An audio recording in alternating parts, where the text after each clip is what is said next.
नरकटियागंज में आजाद समाज पार्टी ने bike rally निकाली। रैली धूमनगर से शुरू होकर थाना होते हुए पकड़ी ढाला तक पहुंची। सैकड़ों कार्यकर्ताओं ने नीले झंडों के साथ रैली में हिस्सा लिया। कार्यकर्ताओं ने जय भीम और संविधान बचाओ के नारे लगाए। रैली का मुख्य उद्देश्य संगठन को मजबूत करना और 2025 के विधानसभा चुनाव के लिए जागरूकता फैलाना था। प्रदेश अध्यक्ष जौहर आजाद ने कहा कि भीम आर्मी समाज के हर वर्ग की आवाज बन रही है। संगठन का मुख्य लक्ष्य गरीब और वंचित लोगों के अधिकारों की रक्षा करना है। स्थानीय पदाधिकारियों ने एकता और भाईचारे पर जोर दिया। उन्होंने कहा कि भीम आर्मी लोगों को जोड़ने का काम कर रही है। रैली के दौरान पार्टी के जिला अध्यक्ष इश्तियाक अहमद, प्रखंड अध्यक्ष रामू बाबू, मुख्तार मियां, पिंटू बाबा के साथ अन्य मौजूद रहे। सुरक्षा व्यवस्था के लिए पुलिस बल तैनात किया गया। रैली शांतिपूर्ण तरीके से संपन्न। कार्यकर्ताओं ने संकल्प लिया कि वे संगठन और मजबूती करेंगे, साथ ही समाज के हक की लड़ाई रखेंगे।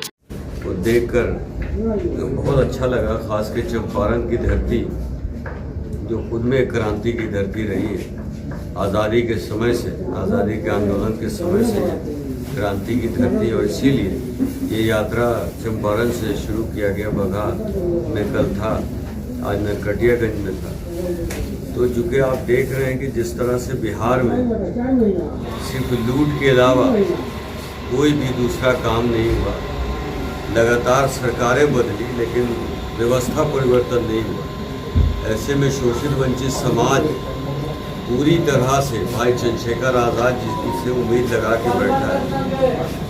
अब ये अपने समाज में लोगों को ये कहने आए हैं कि राजनीतिक परिवर्तन के बजाय इस बार व्यवस्था परिवर्तन की तरफ आगे बढ़े और ऐसी आवाज़ को चुने, ऐसे चुनाव चिन्ह को चुने जो आपकी आवाज़ बने। हम सड़कों पे एक दशक से कमज़ोर तबकों के लिए, मजलूमों के लिए लड़ते रहे।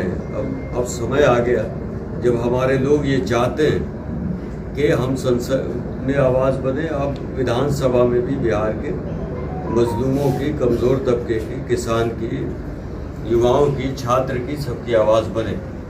और साइकिल यात्रा सफल है। और ये आप सबको ये बताएं कि अपने समाज को जो मुद्दे हैं वो बताना चाहते हैं। जैसे हम चाहते हैं, आज़ाद समाज पार्टी ये चाहती है कि समान शिक्षा और समान चिकित्सा लागू हो बिहार में। डोमिसाइल नीति की पे हमने आवाज़ उठाई, मुख्यमंत्री को लगातार चिट्ठी लिखा, तो शिक्षक बहाली में डोमिसाइल नीति लागू हो गया। इसी तरह हम चाहते हैं कि सभी बहाली में डोमिसाइल नीति लागू होकर बिहारियों को ज़्यादा हक मिले और जितने प्राइवेट ठेके उसमें भी, ठेकेदारी में भी आरक्षण लागू हो, पैक्स में, कोऑपरेटिव में आरक्षण लागू हो और उद्योग लगे। 13 करोड़ की आबादी जो भी इस्तेमाल कर रही है वो बिहार से बाहर उत्पादन होकर आ रहा है। लेकिन उद्योग के नाम पे बिहार 35 सालों में बहुत बड़े कारोबार नहीं देख सका। ऐसे में हम वचनबद्ध हैं कि जो हमारे युवा अपमानित होकर अन्य प्रदेशों में काम कर रहे हैं उन सबको लौटाया जाए। और अगर हमें सरकार मौका मिला या चाबी भी मिलती है तो 24 घंटे के अंदर इतने बदलाव होंगे जो समाज संविधान के पूरी तरह से नहीं स्थापित हो पाया उस संविधान का राज लाएंगे, शोषित वंचित का राज लाएंगे और झोपड़ों से आज़ाद समाज पार्टी इस बिहार का शासक पैदा करेगी। कितनी सीटों पे आपके दिए गए हैं और कुछ और प्रभारियों में नियुक्ति होनी है जो संभावित प्रत्याशी भी हो सकते हैं उसमें। लेकिन चूँकि उनको एक लक्ष्य दिया गया था, जैसे बूथ कमेटी मैनिफेस्टो को लेकर घर घर तक जाना, तो जल्द ही स्क्रीनिंग कमेटी बनाई जाएगी आज़ाद समाज पार्टी की तरफ से। वो सर्वे करके रिपोर्ट देंगे, उसके बाद हम प्रत्याशियों की घोषणा करेंगे। अच्छा, इसके पूर्व भी आपकी पार्टी विधानसभा चुनाव लड़ी थी, उसमें असफलता के हाथ लगी थी, एक भी सीट पर जीत नहीं पाई थी। तो क्या अब लग रहा है कि चुनाव आएगी, 100 सीटों पर लड़ेगी?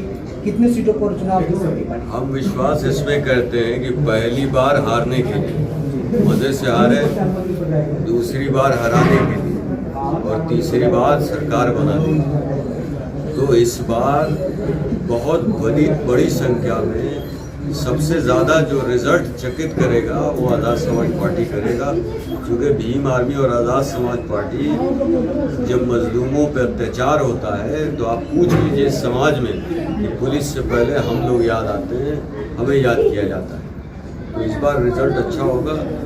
और इस अन्य पार्टियां भी तो सब यही मुद्दा बात करती थी, आप भी आके आज़ाद समाज पार्टी में नया क्या अभियान? बहुत नया है, इतनी सारी नई चीज़ें हैं कि वो एक सत्ता पक्ष जो अपने बेलगाम ऑफिसर्स को ये समझा नहीं पा रहा कि गरीबों के अत्याचार, शोषण, मर्डर, बलात्कार पे एफआईआर तक लेने के लिए तैयार नहीं हो। दूसरी तरफ विपक्ष में बैठे खामोश मूर्ति की तरह लोग, तो हम जब 10 सालों से उनकी सड़कों पे आवाज़ बन रहे हैं, और ये जो 100 सीट के प्रभारी मैं बता रहा हूँ, ये जनता ने, बहुजन समाज ने तो हमें दिया लिस्ट बनाकर। उन्होंने तो कहा कि आप लड़िए।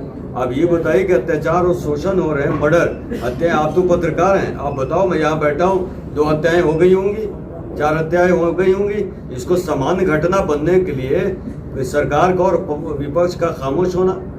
आप बताओ कि एक आवाज़ जो संसद में बहुजन समाज के हर हिस्से की आवाज़ उठा रहा है, बिहार के हर अत्याचार शोषण की आवाज़ उठा रहा है, वो कौन व्यक्ति है? भाई चंद्रशेखर आज़ाद जी हैं। उनकी तरह कोई लीडर है क्या जो सड़क से लेकर सदन तक लड़ रहा हो? नहीं होता। अगर बोलने नहीं दिया जाता तो तख्ती लेकर खड़े हो जाते हैं। बहुजन समाज नहीं देख रहा कि उनपे उनकी हत्याओं का प्रयास हो रहा है। बहुजन समाज नहीं देख रहा कि उन पर गोलियां चलाई जा रही हैं, पत्थरबाजी कई बार की जा रही है। तो समाज, शोषित वंचित समाज हमेशा ऐसे नेताओं को चुनता है जो मजबूत आवाज़ बने। ऐसे में बहुत उम्मीद है कि बिहार में हमारे लिए बहुत अच्छे रिजल्ट आने।